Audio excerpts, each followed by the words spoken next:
Da, da, da, da, da. Here we are in the marginal thunder zone.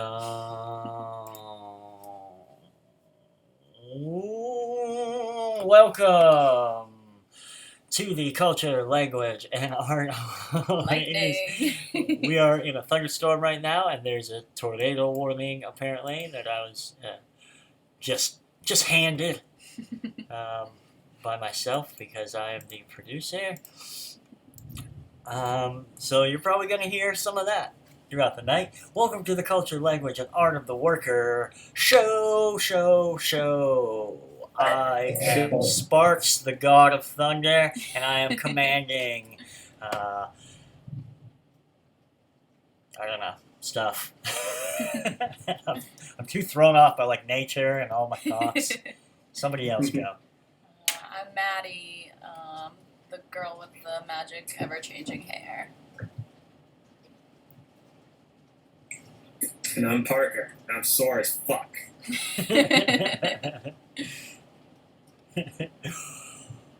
Why?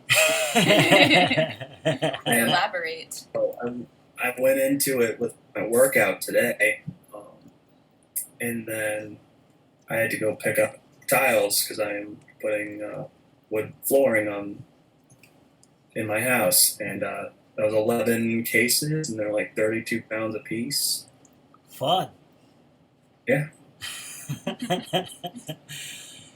Who doesn't love doing manual labor? It's awesome.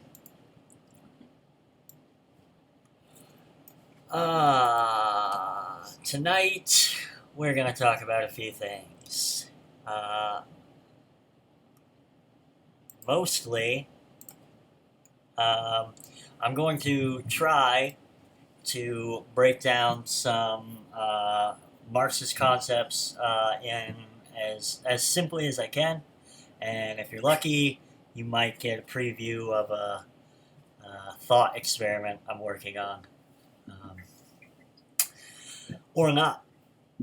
We might derail this entirely and talk about what political figures are Marvel characters, like our last show, or monsters. Or Hey, but you gotta admit that was pretty good. It kind of came together. That was pretty good. People seem to like it. That's going to be the basis for our whole show from now on. It'll be like one of those annoying Facebook quizzes, like what Marvel character are you? Except it'll be like Mussolini. Thomas Sankara as Black Panther. Props. Anyway, and then also at some point, since we're talking about Marx, the logical path we'll follow here is the Marx Brothers, of which I know literally nothing about. Same. And we'll follow that to the logical conclusion of the Firefly films trilogy, even though while I was looking some stuff up, I found there's actually a fourth film, which is, I believe, a animated one. It's like El Super Beasto or something. Yes, that was animated by the same people who did Ren and Stimpy. Oh, yeah? Spumco. Yeah, that sounds like a dirty word. For sure. Hey, if it wasn't on Nickelodeon, as we saw on MTV, it gets pretty dirty. Have you seen it? El Super Beasto? Yeah. Yeah. And I like they're based on a comic book that he wrote about this masked wrestler that fights monsters and shit. yeah. I like that one a bit better, but it was entertaining, especially to see it in Ren and Stimpy animation. All right. Well, I guess we'll to be fair, I also haven't seen the. See, we're already derailing this. We're gonna do this Tarantino style. We're gonna start with the conclusion and bring it back. I haven't seen Three from Hell either because I watched the trailer and I was like, nah. I'm actually really only interested to see that to watch Richard Brake. Who's 'Cause I that? like everything that he's in. Like, where would I know him Well, from? he played Doomhead in 31. Ah, okay. See, I like that movie. What movie? 31. I think I've seen It's that. another take on the clown motif in some way. That's probably why I didn't see it. Probably. No, we have I have seen it. we have seen it. Yep, it's Which one is it? um, well, like if you don't remember that in particular, it'd be hard. But it's like Malcolm McDowell is one of like the rich people, I believe, or Yeah. and they're like they trap these people in some kind of like giant, um, almost like funhouse except full of murder Okay. with all these kind of like I don't know, are they all kind of like carnival-y or it's just like a bunch of like serial murderer types? I think it's like, it seems to me like the serial murderers that just like all adapt this clown Right. motif, Yeah. just as far as the theme of the game or whatever. It's got that killer clown aesthetic. Okay, I think I know what you're talking about. Yeah. It's like I think they show the character Parker's talking about in the beginning, and he's got like a cigar, and it's filmed in black and white, I believe, and he's going on this rant, which was very good. Yeah, okay, yeah. Yeah, I can bring up a picture and you would remember, but I don't care. Yeah. But no, that was good. I liked Lords of Salem honestly, but it's like it's different in a lot of ways than what I expected, and I think that's what I like the most about it. But I mean, you can't beat the original two for sure. Right. Especially because you don't get much Captain Spaulding in this. Well, yeah. I mean, No. Sid Haig. Yeah.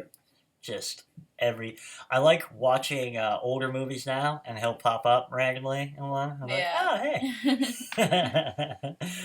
It's interesting. Maybe we'll crawl through his IMDb page and have some remembrances later. But yeah. So I'm gonna try to explain some simple concepts, and everybody else is going to try to stop me. And go. Not race. Why are they running? Yeah. If communism is good, then why isn't it in America? Because we are the most gooder. I spent today reading a lot of criticisms of these theories, and they're hilarious. Like professional economists who just frankly like don't know what they're talking about, like even on a basic just level. don't know. Yeah, it's You just don't get it. they, they either like I don't know argue from their own like imagination, or just completely like devolve into abstraction immediately. So, yay. I mean, why would you want to try to discredit a economic theorist who is advocating for like worker control against the power of capital? There's no interest involved in that. Can't see any reason. Anyway, so the and I'm going to explore these more in depth later, but this is just kind of like a primer. So I think the most it's hard to say like what's the most important, but like one of the foundational elements of a lot of Marxist theory is this labor theory of value, and in simple terms, what it argues, in my view, correctly, what it argues is that all value is created through labor, essentially. What the labor you perform at work is what creates the value. Now there are different like types of value. There's use value and there's abstract value, um, but I don't want to chase rabbits on every one of these things. We will approach it later. But that's essentially what it says, is that you are paid a wage, which is less than the value you produce. Now, the surplus of that, what is appropriately called surplus value, is what your boss extracts from you. What the company you work for extracts from you, what they call profit. I'm seeing a lot of people argue against this, kind of like poorly, but the basic concept is sound. The argument seems to boil down to like that's the boss's right to do, and then me saying no, it's not. I mean, we don't really have to make the moral argument because there's other ways that's non-productive, but just in a real sense, that is what's going on every day. If you build a widget, and you can build, it takes an average worker, I don't know, 8 hours, 4 hours, let's say, to build 100 widgets. And in 8 hours, you build, 200 widgets. That surplus over your necessary labor, essentially, is what is extracted over profit. Now, like, that is a very oversimplified explanation. And when we get into like service and those type of things, it gets even more vastly complicated, but it holds true for every industry. You're paid a wage which is lower than the value you produce, and that surplus is extracted as profit by your boss, and that's how he makes his money. The organic composition of capital is an important one. That's essentially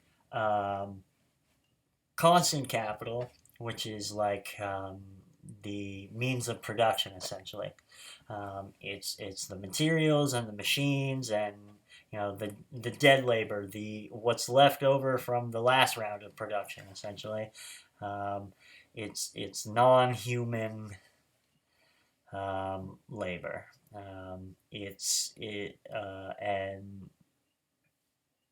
Over your variable capital, which is the human labor. It's the wages you're paying your employees to make the things. So it's the organic composition of capital is the ratio of the machines and the materials and the buildings and all these other means of production to the variable capital.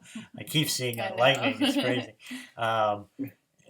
The ratio of variable capital, which is again your human labor. It's actually people producing things. It's the producers. It's the workers. So, and I'll get to why that's important later, especially in terms of like high organic composition of capital. So then you have something called the rate of exploitation. That's essentially the rate of surplus value, to some extent, that you're able to extract from that round of labor. That's suppressing wages or keeping them stagnant to some extent, or mandating through various means, like say Amazon does through like tracking and all these other kind of like techno tyrant things of like making people produce more than they would normally. If you can find a way to make someone's output be even like 25% more for the same wage, that's an increase in the rate of exploitation. The rate of profit is it's not a super complex thing. I can bring up. I'm getting ahead of myself. But that's like pretty clear so far? Yeah, it makes sense.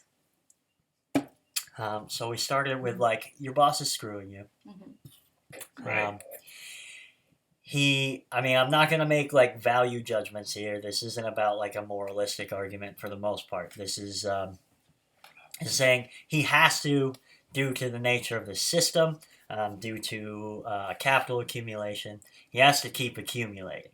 And if he doesn't, because we are all we all exist under the same relative functions of this system. So if the capitalist decides to pay his employees the full value of their labor, he has nothing to extract, he gets nothing, and due to the nature of the system, he will fall. Now, that's not your problem, but if you're working for that company, it is. Yeah. And a lot of this has to do, why couldn't you have a worker co-op and blah, blah, blah. You absolutely could. And then you don't have a boss, and, the problem is taken care of. However, these things are constants. You can only be so, as a capitalist, as someone who's in the business of extracting surplus labor from employees, you have to do these things or your business will fail. The non-human entity that grants you your ability to socially reproduce and your employees will fall. So a lot of the arguments about afterwards are like, how do we reorganize these things? And we've talked about that more, and that's not going to be the focus tonight. I'm merely trying to explain some of these concepts. So the rate of profit is essentially the ratio of surplus value to total capital in relationship to constant capital and variable capital. So I know that's like a little complicated essentially, but it plays out in multiple different ways. How you'll experience it for the most part, and how we've all experienced it for the most part, is in the way you increase the rate of profit, which is increasing the rate of exploitation. Because the organic composition of capital, or rather the constant capital, due to competition, the prices of the materials and the machines, due to becoming obsolete or breaking or whatever, constant capital tends to rise. Now, that's not universally true, but for the most part, that is the tendency due to competition. So that's mostly what you'll see. Now, there are other ways around that, but due to competition, constant capital, dead labor, it tends to rise, which leads to a decline in the rate of profit. So how you can mitigate that is by increasing the rate of exploitation. You can fire half your employees and make that 50% that remains maintain the same output. That increases your surplus value.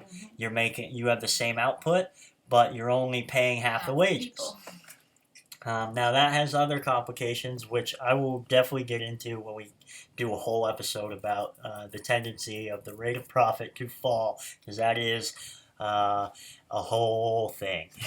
Because I want to get into the criticisms of it and why they're kind of foolish, and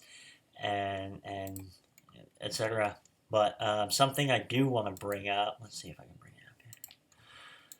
So we have the U.S. rate of profit from 1946 to 2017, I believe. This is from the Michael Roberts blog, which I definitely recommend anyone who's interested in these things check it out. It's very accessible. So you can see the U.S. rate of profit essentially declined from its peak in the early 50s, down to your the profitability crisis, stagflation, these sorts of things. Then you see, this period of like globalization and neoliberal recovery, and then you see, even though it goes up and down and booms and busts, which is inherent to the capitalist mode of production, it trends ever downward.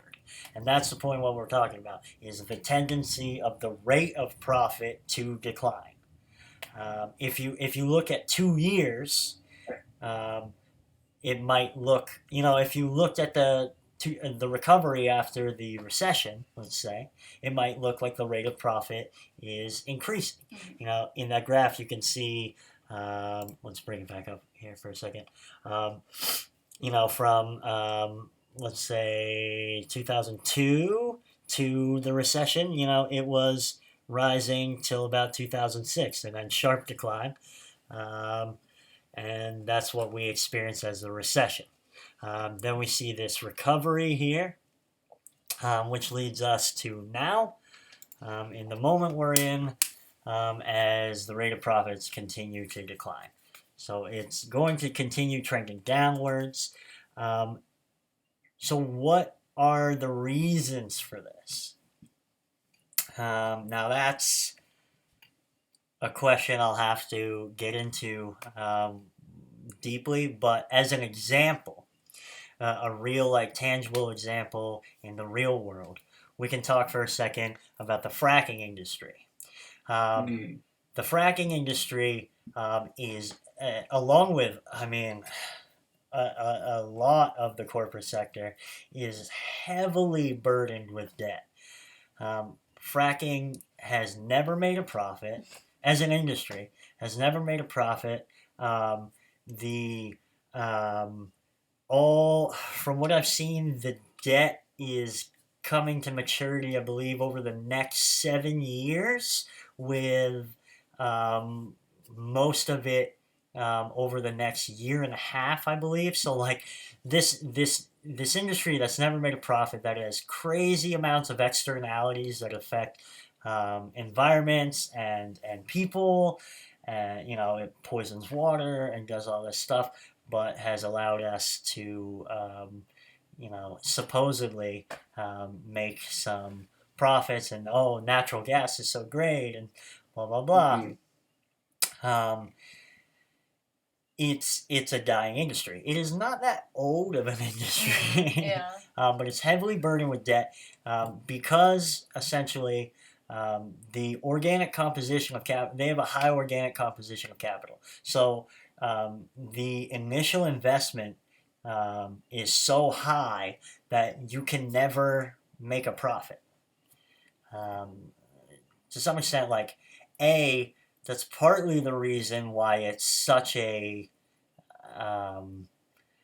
especially polluting industry, because you just need to cut everywhere you can, and the easiest cuts are safety and health. Especially, I was gonna say especially in this country, but that holds true in a lot of places. We are certainly especially terrible, but that's an example of what we're seeing. So one thing I want to talk about is, I talked about how the capitalist has to accumulate. So this is, in a real way, again, this is not about individual moral value judgments and being like, your boss could be a great guy. Maybe he's your friend, even, whatever. Um, but it remains true that he is pressed on by the forces of this system. Mhm. So he has to exploit you to some extent. He has to accumulate.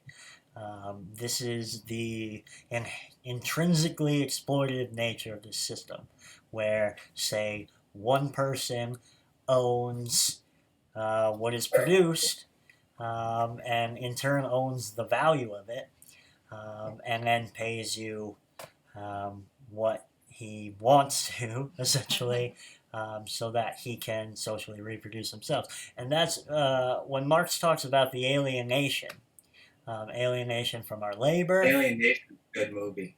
I haven't seen that. Is it like Alien Nation? Actually, Or is it it Alienation? would be interesting to get into a discussion about, because it talks about because these aliens land here and they got no place to go, so they have to be integrated into society. So there's like racism, there's xenophobia, that whole thing. Yeah, And, like what's that other one? Section 9 or Yeah. District 9. District Yeah, 9. that would probably be like a good, a better example of that. But yeah, basically that, except they look more human. Okay. So it's not like V or whatever, where they come and they're like, "We're good guys. We're gonna improve your life," and then actually they're Well, like, they're stranded here and they have no way to get home, so it's like, "Yeah." Like, we're we gotta live here. here too, bro. See, I see that as more realistic. I think like a trans-dimensional being whose culture would have to be so advanced that they could Right. um, that they could get here. Um, I think the only reason that they would come here and we would know about it is like by accident, Accident, and they would probably be very They screwed. don't want to stay here. Yeah. So yeah, that's interesting. I'll have to check that out. Is it all one word, or is it that kind of like I believe it's 2 words. two? Yeah, alienation. And then they made a TV show out of it. So how the alienation from our labor is you produce the somebody give me an example of something. Let's be participatory. What's an example of something you could produce? This shouldn't be so hard. You make t-shirts. No, I don't like it. Parker, what can you produce? I can produce a clean toilet. A clean toilet. Okay, that's a service for sure. Let's be more tangible about it though. I don't like okay. t-shirts. Nobody likes t-shirts. I don't.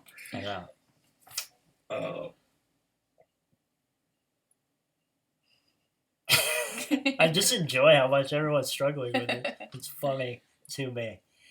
You produce chairs. This is part of the, I wonder if there's something here, but it's like that's kind of maybe related to the point a little bit here. Is we are have been pushed into this position of precarious consumers. That is the entirety of our existence, and yet we struggle to think of what a product for consumption would be in the abstract. It's interesting. It is interesting. Yeah. All right, that's why I like widget, because it sounds like archaic, but also like I'm smart. You make ice cream cones. The actual cone. You make a waffle cone and you sell them to the stores. Now, you make steel I-beams. You make wooden chairs, like the one I'm sitting on. Light bulbs. Yeah. Oh, yes. You make light bulbs. Not those wuss light bulbs that are more efficient, though. Didn't he say he didn't like them because the way it made him look in the light? Yeah, I mean, That's just light. You just want the lights Yeah. off. Yeah, right. You got a face for radio, if you know what I'm saying. Yeah. I mean, he just. I don't know what light he. Radio. What light he looks good Yeah, in. dark light. Pitch black. Yes. Light bulbs, super important cultural thing to fight about. Because as we all know, who doesn't spend a lot of time in the light bulb aisle? Right. Actually, I research beforehand. to be fair, I do, because I never know what the fuck any of them Yeah. are. I was like, what wattage is the thing I'm trying to replace? I don't know. I don't know anything about these. Just guessing. Yeah, Just buy a box. if you do, you're a strange person. Yeah. If you're like, oh, my table lamp, that's a 60 watt. And my kitchen light is a I go by 42. size. It's a tiny bulb. Yeah, exactly. Yeah, Yeah. That's, I'm like, oh, It's it's a one of regular the size bulb. one of the It's a fake more flame regular looking bulb. ones, or yeah, like shape or whatever. Coiled one. Yeah, and then not to like get weird, but I believe like the CFL ones have like mercury in them, so like don't drop them. Well, it's just compact fluorescent. Yeah. Yeah, a little bit. Yeah, I just like I wouldn't eat them, Don't eat light bulbs. and I wouldn't like break a bunch of them. That would, is it the CFLs they're mad about, or they were mad about? Because that would be interesting if you know how they were like burning, like Nike shoes because of Yeah. Kaepernick, or like whatever, like iPods or something. I don't, they're just like breaking stuff. They like buy it, you still buy it. Yeah. But then they'll like burn that Mhm. thing. I wonder if there was ever a movement we didn't hear about of people smashing CFL bulbs and then being exposed to To mercury mercury? poisoning and probably dying Mm. because mercury I is bad for you. I saw a program where I don't know what Asian nationality it was. I'm pretty sure it was Chinese.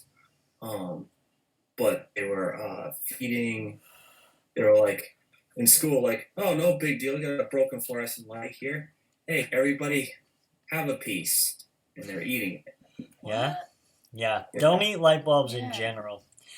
It's not good for your intestines. Okay, let me get back on track. You're alienated from your labor. How? Okay, good question, guys, folks. Say Parker. Every time. It's a mirror image. What the hell? Stage left. Stage left, bro. Be like, wouldn't it be crazy if I showed up in your? Okay. You're alienated from your labor. You work at a light bulb factory. You're the mercury guy who puts the mercury in the light bulb. You work at a light bulb factory. You make 100 light bulbs a day, but that is rendered unto the capitalist. He owns not only the means of production, but what you produce with it, and in turn the value that you produce. Now, because you are not a chattel slave, he pays you a wage because you are a wage laborer. He pays you a wage or a salary, which is less than the value produced. But you are directly alienated from the value you produce because you don't own what you are producing. You make it, but it's not yours. Doesn't belong to you. Yes. Not even in an abstract sense. You could make light bulbs all day and then take one home, and that would be stealing. But I made this light bulb. But you didn't pay for it. Aha! But I did. More so than that. Yeah. I gave it value, which is the real. The least you can do is give me a few free light bulbs, asshole. That's the real deception. The least. You're what gives that commodity value. Your labor is what gives it value, and yet it doesn't belong to you. And under this system, you are also commodified. You are forced to sell your labor time on the market, as it were, to a capitalist to create value for them, essentially, and then are given a wage. Now that's under these like kind of I don't know, daydreaming utopian capitalist systems. Some would argue that that is like a rational choice. That this is a a non-coerced agreement between you and a boss. And I think we know that that's bullshit. I mean, okay, you can quit, but how are you gonna eat? Yeah, I mean, yeah. How are you gonna pay your rent? So all relations under this system, for the most part, either tend towards or directly are transactional to some extent. I think you can see this in the advice of so many to never lend friends money, of which I'm not going to argue one way or the other, but I do when I can. But that highlights this contradiction underneath here, right? You need money to socially reproduce yourself. Your friend is struggling. In a rational world, you could give him something, give them something to be able to support themselves. However, your need is in contrast to their need because this creates almost a zero-sum game, as it were. If they don't or can't pay you back, that's a loss you just took. You might not care, but this is how this system tears at social bonds. The commodification of things breaks down social bonds. Things that should be genuine connections tend towards being transactional. I would say it's not just in terms of the lending money. It's it's family too. It seems like that can tear families apart sometimes too. Yes, absolutely. This is the nature of living under this system. Nothing is guaranteed. Yeah. Absolutely nothing is guaranteed. Housing, we all need, isn't guaranteed. I saw an argument. I was involved in a relatively petty argument on Twitter a while back where someone was asking, pick, if you could have one of these things for free or something, what would it be, right? And it was like food, water, shelter. And no, it was more abstract than that. It was like a car, food, or internet, I think, is what it was, which is like, okay. Like food, but I think I because I am who I am, I was like, if you're asking for my real answer is housing, for a multitude of reasons. Why I would argue it is the most important necessity of life, even though it's hard to structure these on what's more. If you have a house where you're starving, you would say food probably. Or if you have food but you're sitting out in the rain. So it's situational to some extent, but the most basic one, at the nature of our society and being able to effectively, exist, I would say that. I would say there are food banks and these sorts of things. You can grow your own. But the nature of these things makes it hard to just plant a house seed and grow one. Right. This person wasn't going to let me have that. So they said, you could live in a cave. And that got to me. They're like, it's fine. You have internet now. Just go live in a cave. You have internet in your cave. Yes. So that's how these things distort all and break down all. It tears at social bonds, and as we decline, we'll see more of that for sure. Because ideally, it wants to atomize you and push you into this concept that you are some sort of rational individual, maybe the only rational individual making rational choices in a rational world. When the truth is, this is an entirely irrational world, so you couldn't possibly make rational choices to some extent. And if you believe you're a rational person, you're probably talking out of your butt. So,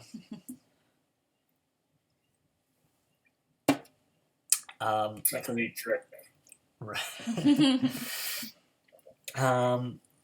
Now, yeah, I don't know. Does all that kind of make sense? That's the basics. If you have all that, you have like the starter pack, and maybe even like some DLC added to that. You have this. You have the starter pack plus a little DLC of class consciousness. You understand the basic exploitations of this system, and why we can't rely on like benevolence, and why even that will never truly come. Now it all expands from here, but if you have that, you have the most basic understanding of how these things operate, and that will help you navigate this swamp that we call an economy / society. There you go, folks. Yeah.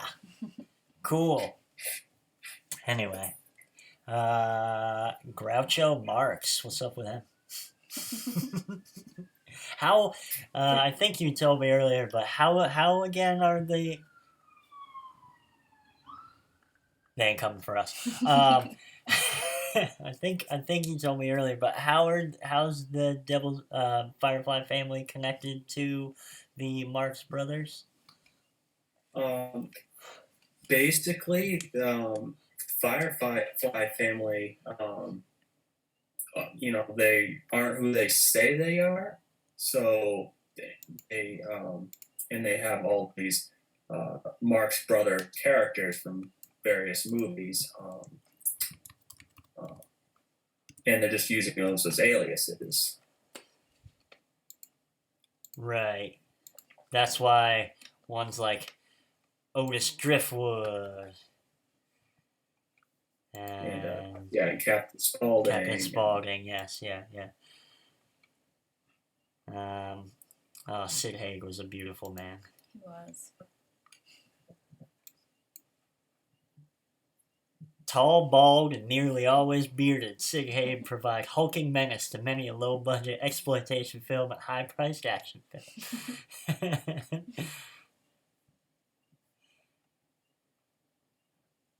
Oh yeah, Bone Tomahawk. That's a great movie. We'll have to get into that. Maybe like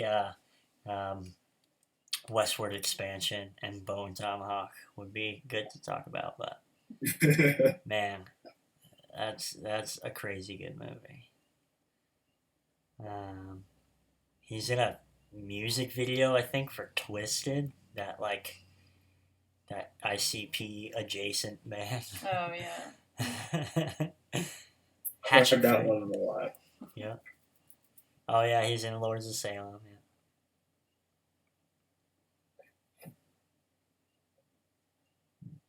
Yeah. I love the names here. It's like Dark Moon Rising, Thirsty, Brotherhood of Blood, The Haunted Galaxy of Terror, Kill Bill, House of 1,000 Corpses. He's a pirate in the Rob Zombie video for Feel So Numb, apparently. Yeah, Miss Sherry Moon Zombie was a mermaid. What's that? In that video, Sherry Moon Zombie was a mermaid adjacent to his pirate. I don't remember anything about that video, honestly. I think if I remember correctly, there's like flashing lights behind him with like an American flag.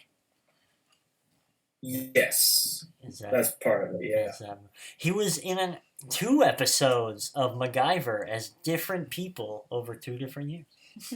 Subsequent And they years. look exactly the same. Yeah. I wonder if they're related.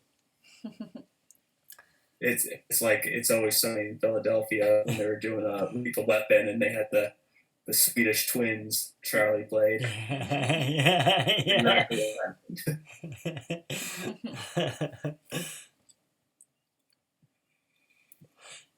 He's in a movie called The Aftermath, where his name was Cutter, which I believe is his like nickname for having stabbed a man in the Firefly trilogy or series of movies. Galaxy of Terror. Yeah, can you? What's this name here? Kuhad? I think so. He didn't like really talk at all. He just threw these like obvious clear plastic knives. They're like daggers, but Yeah. they're supposed to be like crystal and super strong. And he gets upset when he breaks one That's cool. somehow. The $6 million man.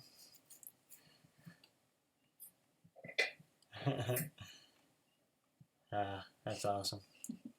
That is quite awesome. He's in a lot of stuff, man. Yeah. This is a well accomplished actor. Star Trek, the original series, he's the first lawgiver. That's cool, man. Yes. Rest in power, Sid Haig, man. Yes. So, no tornado has hit us yet, so that's good. Although that would be good for the live stream, probably. It'd be no! It'd be on one of those stupid like viral bait videos of being like, you won't believe what happens when a tornado hits these podcasters. I'll believe it. It rips them apart. Tornadoes tend to do that. That's what would be that. There's an interesting video. The tornado hits our house, and then like I don't know, a minute and a half later, we're flying through your room as it hits yours. Well, that's better than what I was going to say. I'd say like, yeah, the glass coming out, coming through the window and slicing your skin. Yeah, I mean that's more what it would be like. Yeah, probably. Yeah.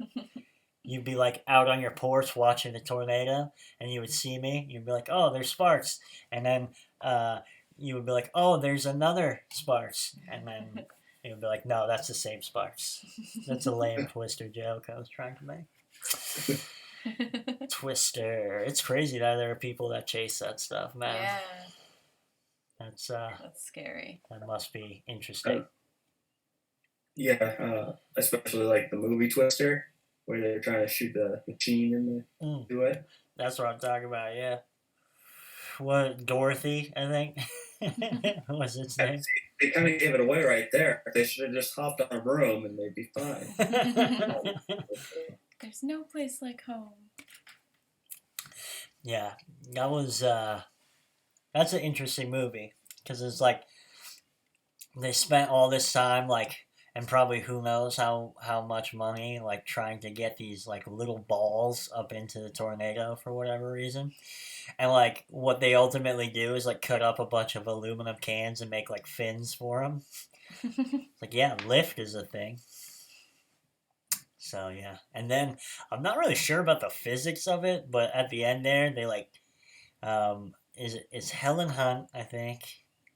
Yeah, and Bill Paxton. Bill Paxton, also rest in power, Bill Paxton. Yeah.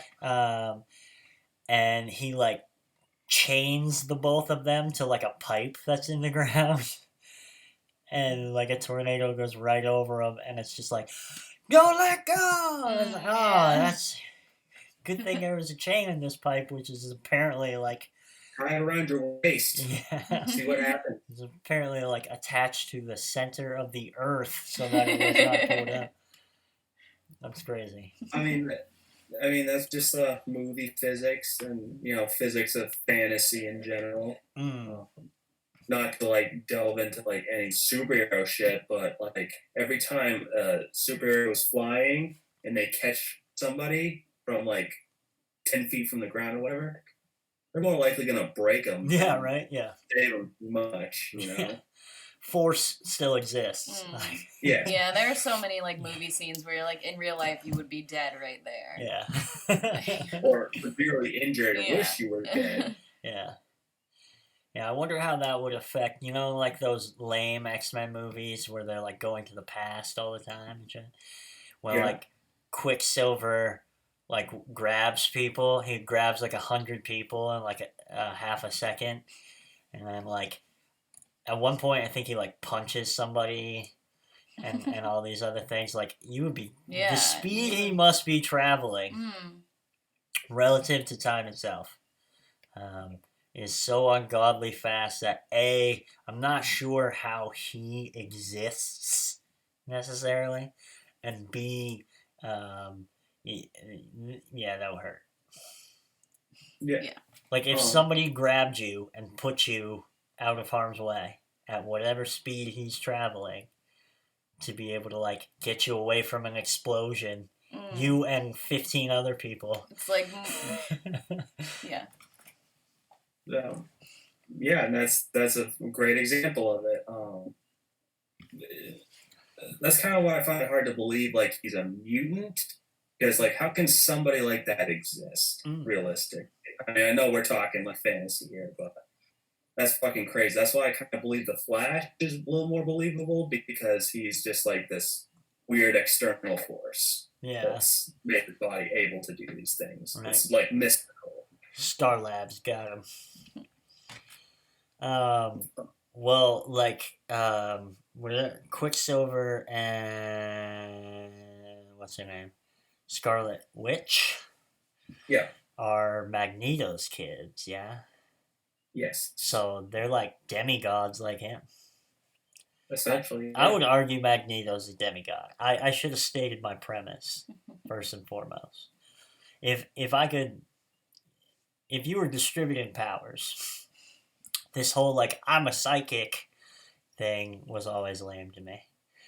The like I am Magneto and I can raise a vat of molten iron by like raising my finger or something. Seems much more helpful and also powerful. That scene in X2 was sick when he pulled the iron out of that dude's body and made those little spheres that totally broke out of prison. Yeah. They got you in the plastic prison where we all live now. Don't worry, Sentinels are made of plastic. all the guards died from PFAS related runoff. Yeah, that was weird. Those first 3 were strange. It was like Rebecca Romaine. She like seduced a guard in like the toilet, I think. In the toilet? Yeah. Well, not like inside the toilet, but like in the bathroom. Okay. That's what I call the toilet.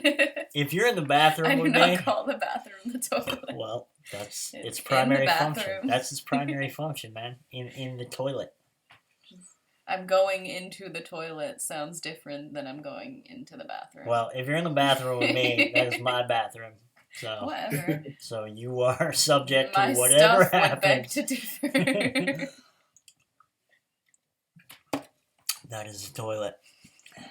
She takes him in the can and like seduces him, and then like puts iron in his blood, and then Magneto's able to like rip it out of his skin, rip it out of his bloodstream. Sounds painful. Which is crazy because you like, I'm not sure what like the iron toxicity level is for a human body, but like either he had so much in him that like he probably would have died pretty quickly, or like you already have a latent amount of iron in your blood. Like, He could have been anemic. Well, let's inject that giant vial of iron into him. just ferrous metals going through your bloodstream, and then they're ripped out of you. And how does he even employ that? Does he like make a key or something? What is he? Yeah, it makes like two like spheres, Right. and then just Like those blast them balls. out everywhere. Yeah, basically. Those yeah, like balls, that. whenever someone has them at their house, I have to run them through my fingers. If you know what I'm saying. I'm good at that. Can do that all day. Invite me over to your house. Yes, that's how he escapes, with his balls. Yeah, it's very, very masculine. We talk about Magneto all the time at my job because it would make my job so much easier. I know, just like, Right? Yeah. I'm imagining like doing a metal roof in about 5 seconds because I could just literally like every panel and every screw just. It would be perfect. But since value is essentially the time it took to produce that thing, it wouldn't be very valuable. I would kill that industry. Yeah. Because I could undercut their labor costs hard. So don't let the capitalists turn you into a mutant so that you can do metal roofing quicker. As fun as it would be. But you keep that shit on the down low. You never know when you're going to have to put a nickel through a capitalist's head. Yeah, that would be the interesting like contradiction there. Is so you can exploit me more effectively now, but also I could at any whim like drop a 18-wheeler on top of your head. Who's got the upper hand? We're Really? the other side. Who's the boss now? And then so I am a anti-revisionist Magneto head. I like Sir Ian McKellen as my Magneto, and I don't care for whatever that guy's name is. That his name sounds like a car or whatever. Michael Fassbender? Michael something. Yeah. Fassbender. I don't care for it. It's all this. It's the same arc Hollywood goes on every time. Oh, you like this character? How about we check them out when they're younger? Yeah. Whatever. I don't care. Just run with it. You're just being lazy. Because they were like, we already determined 10 years ago that, like Patrick Stewart is Professor X. So we can only go younger now. And we can reset that timeline. And then as, what's his name there gets older, then he can be the new Patrick Stewart. It's lame. Right. Or we go even further with it, and then we get X babies. We have to know what Professor X was like as a baby. We have to know what Magneto was like as a baby when World War II broke out. That would be like the George Lucas answer. He would be like, let's start over from them as a toddler and go from there. Here's what... I mean, that would be a good movie on its own. Honestly, I think as much as I've complained about the whole like make them young thing about how movies tend to just redirect to good characters and be like, what were they like as a child? I think it would be cool to see a whole serious movie about Magneto escaping his predicament. And I don't know if they ever say what camp he was supposed to be in, but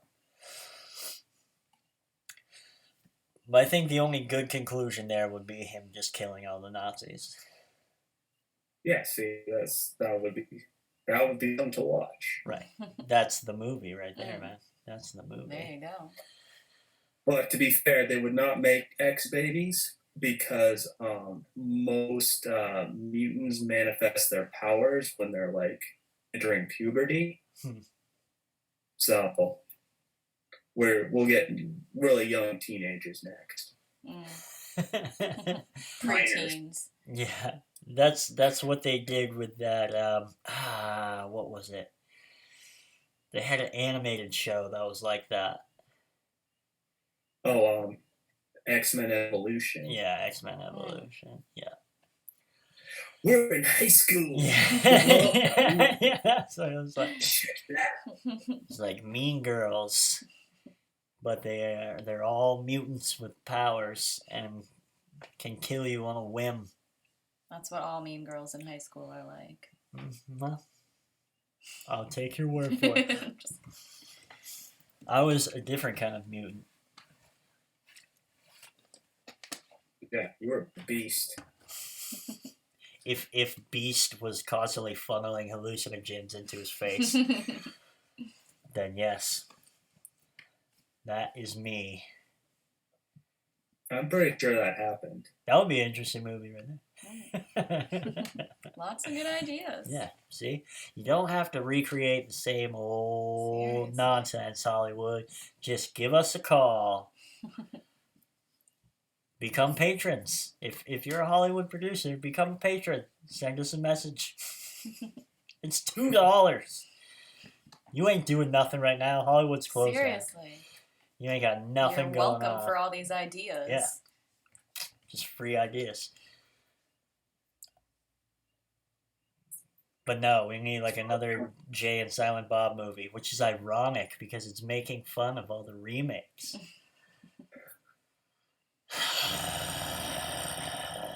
It was guys already. Fucking Kevin Smith. Yeah. I know you're watching. Jump the Moose shark. He jumped the shark like when Fonzie took a motorcycle and jumped over that shark. That's where that phrase comes from.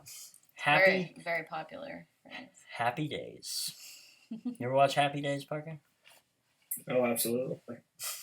It was, If you remember, in elementary school, I had an office and it was the handicap stall in the boys' room. yeah, okay. Yeah. Parker was the Fonz. Parker was the Fonz of the elementary school. If you had your like carton of milk and you couldn't get it open, he'd be like, "Hey!" and it would pop open. And he'd put up his collar, grease his hair back, and walk away from you because it's too cool. He was too cool for you. I don't know. I've compartmentalized all that because I just don't care. I feel the same about my own childhood as I do about Hollywood movies trying to redirect everything. What were they like when they were younger? Who cares? The interesting parts are more recent. Mm. If the best part of your life was like, I don't know, when you were 6 or something, that sucks. Yeah, that really sucks. That's when you're in your 30s. Yeah. No, I think I'm fairly good where I'm at. I never understood. I know we've totally gotten off topic, but I don't care because this is our show. We do whatever the hell we want. God damn it! I never understood despite the like very heavy-handed storytelling, this whole like, I'm gonna reject my powers. I just want to be a normal person storyline. Yeah. It throughout X-Men. I reject its premise. Yeah. Well, to be fair, like the one mostly fair. complaining about that was Rogue, because she couldn't actually touch anybody without absorbing their memories and skills and powers and shit. Cry about it. You can fly. You telling me you would trade flight to be able to touch someone? Bullshit. Those are complementary issues. I don't need to touch anyone. I can fly. And also, I don't have to touch anyone because I can fly. Oh, and I mean, like, nowadays, you could be like latex people, like completely covered in latex. So, Yeah, Right? people are into that. I don't see the problem. Just keep the gloves on, you dunce. It's like, oh, I can't give Gambit a hand There's job. always a solution.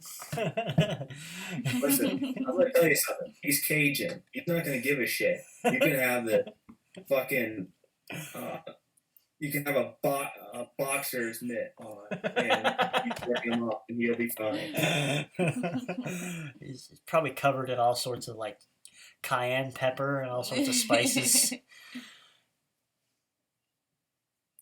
You'd hurt your hand. You'd be like, spicy. Then you couldn't touch yourself after, and that's the real problem. It's like one of those weird condoms that's like hot on one side and cold on the other. I think you used the wrong lubricant there, buddy. I did. I was unaware. It was given to me, not to get too personal here, 18 plus or whatever. But I was given one by a friend in a moment of like, I need one and I don't have one. And they were like, oh, here you go. And it was done so casually, I assumed it was like A normal. yeah, like a regular one that you're used to, and not like one that has all sorts of weird chemicals that do whatever. But yeah. Yeah, contact with skin.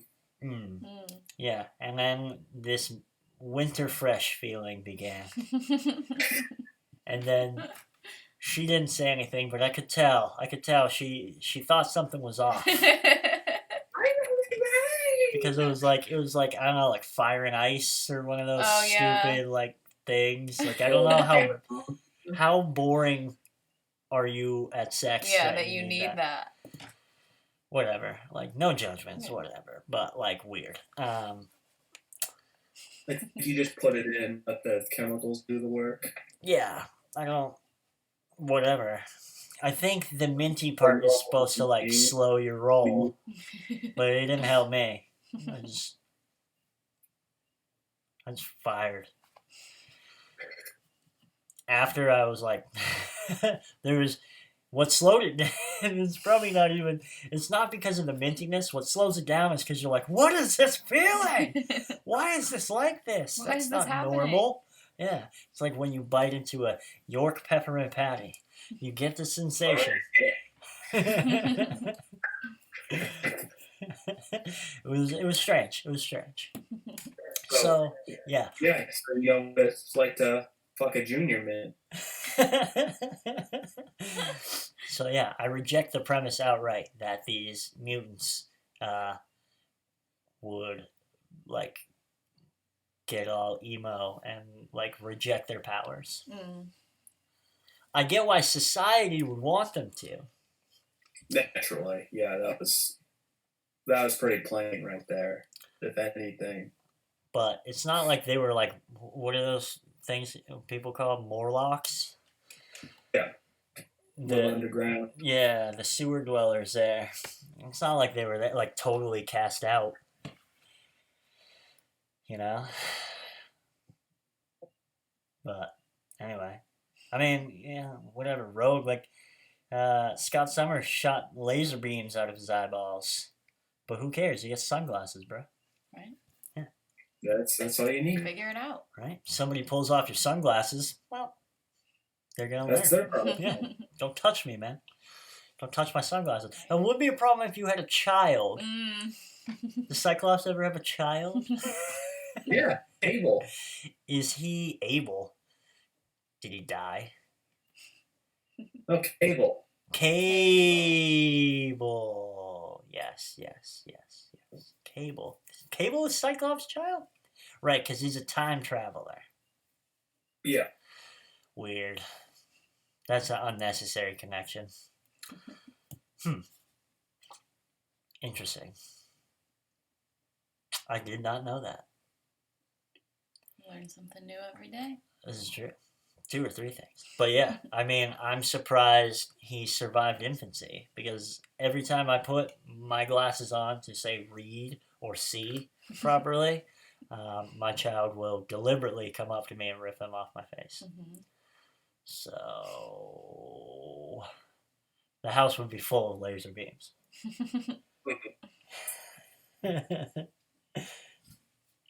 Well, I think that probably would have been a problem if he kept Cable, because Cable was infected with a techno-organic virus.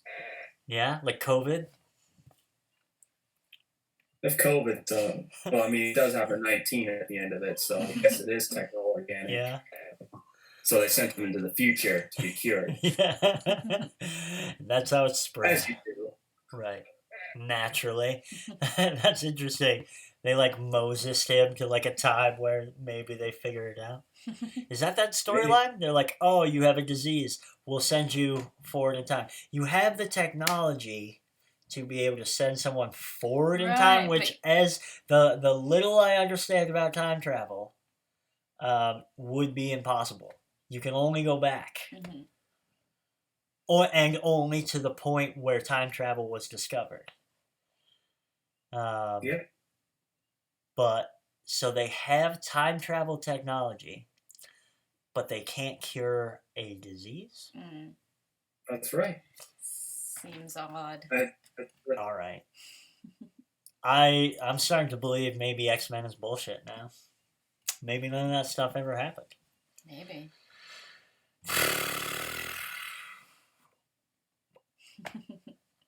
Bubbles are bursting. If we'll wrap it up here in a minute. But if you could be an X-Men, who would you be, Parker?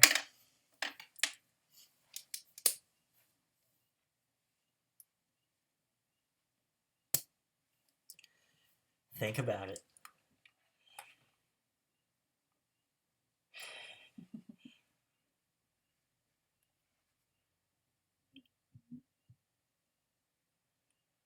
If you could be an X-Men, which would it be? You can write in the comments and tell us if you have an opinion. I think I'd be like Mimic. Mimic? Who's Mimic? Mimic He's powers. the Roach guy from that Guillermo del Toro movie. Yes. I do believe his name is Judas Strain. Yeah. The Judas Roach. Who's Mimic?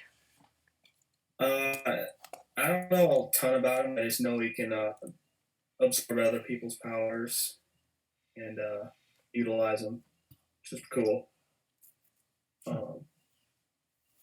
He actually has, I think he permanently has the powers of the first 5 X-Men, original X-Men. Oh, yeah? Huh. So he's like morph, just in a very consolidated way. Yeah. A very limited way. All right. Well, I'm gonna round it out with a preview, maybe, of the next thing I'm going to talk about, which is, and I've touched on this before a little bit, but how as wages remained stagnant, they were replaced by credit. As labor share of value and the social surplus has been robbed by capital, the unpaid care work that exists is being increasingly commodified, perhaps because of that calculation that came out, I don't remember when, but evaluated that the amount of unpaid care work that goes on in any given year, I think, is around $10 trillion with a T. 10 trill. Mm-hmm. All by women or mostly by women. And this is, I think, largely used to say that, women deserve higher wages, and things of that nature. I'd like to expand on that a little bit by saying we ought to be careful as that sort of care work is being increasingly commodified. We've talked about this before, how the capitalist class as a whole devours more of that share, where you need to socially reproduce yourself, and you do that through your wages. And you have to pay a mortgage. This is one of the reasons why that like $1,200, like the $600 unemployment expansion and the $1,200 one-time check, that is essentially a bailout to your creditors and your landlord and whoever, and these and necessary, you're just a middleman. yeah, and the necessary industries that you interact with, like grocery store, gas, whatever. Because if you don't have money, they go under. And if say 30 million of us don't have money, then they really go under hard. So that's how they bail out the landlords, because of the way money circulates within the system. You're paid a wage by someone that you produce things for, whether goods or services, whatever. And then you are forced to go back to that class as a whole to be able to obtain things necessary for social reproduction, to be able to attain the necessities of life, etc., etc. So, things like for-profit childcare, even childcare that costs money, eats into that. Healthcare eats into that. I would say any necessity of life, but especially these things that become necessities to work. That is a tax largely on women. And we see this as wages remain stagnant, and as these things are replaced by credit, which is not a replacement in that it merely fills a gap and then creates these extra precarious scenarios. It's coercive, and the benefit goes entirely to the capitalist class. But as more and more, say, both partners have to enter the workforce because you can't live off a single wage anymore. None of us were alive when you could. Yeah. But that's the myth we've been told. In our parents' day and whatever, you could run a household off a single earner. Now, as more people are increasingly pushed into the workforce, we see things like childcare costs, things like $200 a week for childcare costs. I'm sure there are higher ones. And that is an immediate tax on a working family. Especially when they're in a very precarious spot. If, say, you're a single mother or even a single father, but let's focus and say a single mother whose baby is 10 weeks old, you have to re-enter the workforce as soon as possible, because I'm having a moment right now, because I realized if you were a single mother and you just had a baby, let's say today, you're not getting paid. Yeah. Like, I knew that, but it never really processed for me. I apologize to all women. I'm a terrible person. So these are That's why most women work, right up until they give birth. Go it's off. not because they want to. Go off. Like, when you see a pregnant woman who's like 9 months pregnant working at the grocery store or like whatever clothing store or anywhere, like, it's probably not because she wants to be there. She probably doesn't want to be there, but she needs money. Probably wouldn't want to be there under normal circumstances, but yeah. Especially then. Yeah. So these things that eat more at our wages, eat more at the social surplus, or at our share, particularly at these intersections where there are already low wages or extra precarious situations, um, um, namely against women. Um, and so these, and things like elderly care as well. Um, and as we use these like gigafied models for care work, it becomes increasingly precarious. It's able to make um, the kind of work more dense in terms of you can serve more people, and they have ways to like track and manage that. Meanwhile, you're paid like a piece rate or things of that nature, where these budding technologies, even though I'm against the commodification of it because the material conditions should be as such that we don't need to engage with a profit-based service or even a non-profit-based service to some extent, but a profit-based service in order to obtain things like care for the elderly, for the young, for the infirm in the case of healthcare, things like that. Um, and so, yes, we will expand upon that eventually. But just boosting wages higher won't do it. We also need to plan our society and our economy around the material conditions that bend all towards justice and liberation. Thank you for watching the Culture, Language, and Art of the Worker podcast. We will see you next time. Any thoughts while we close out? Just stay safe out there, everybody. Yeah, wear a mask. Wear a fucking mask. Be like Bane. You heard it, folks. Take care of yourselves. Solidarity. Aloha.